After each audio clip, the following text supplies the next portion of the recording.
South Africa is not doing enough to push for gender equality, and Rea Vaya bus services may also be affected by the bus drivers' strike that started on Friday.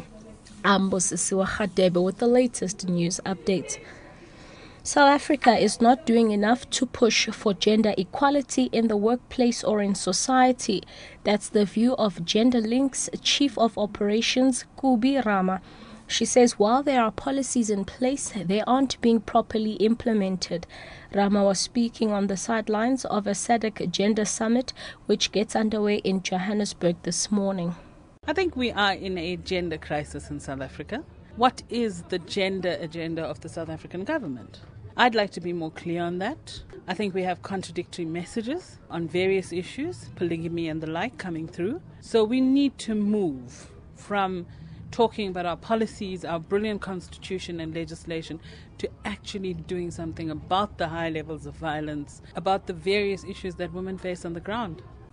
The National Roads Agency, SANRAL, says several possible new toll roads around the country are only being considered as potential toll roads.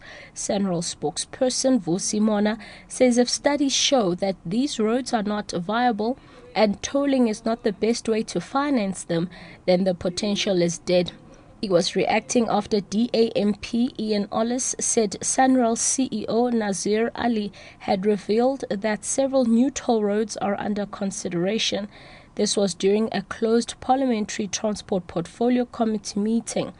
Ollis says the proposed new toll roads are N3 Durban to Pietermaritzburg, N12 Kimberley to Johannesburg, N1 Ring Road at Musina, N1 Kroonstad to Wynberg, and N1 Botlokwa interchange.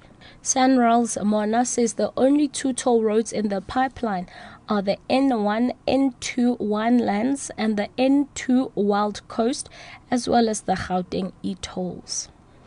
And lastly, SATAU General Secretary Zenzo Mahlangu has warned that Rea Vaya bus services may also be affected by the bus drivers' strike that started on Friday. Mahlangu says the strike will continue until their demands are met. Thousands of commuters in Johannesburg are again expected to be left stranded this morning.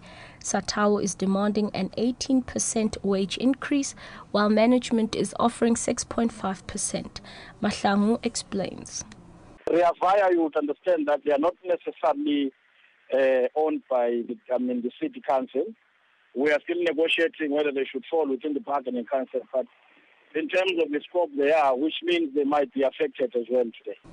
Thousands of commuters are expected to be stranded in the northwest due to the SATAU strike. SATAU says 4 bus companies are affected. Rustenburg, located with the Bonjanala district, will be most affected as it has more commuters. The Northwest Provincial Secretary of SATAU, Job Dliso, says workers will continue protesting outside the company premises. Workers are striking outside the premises of the company.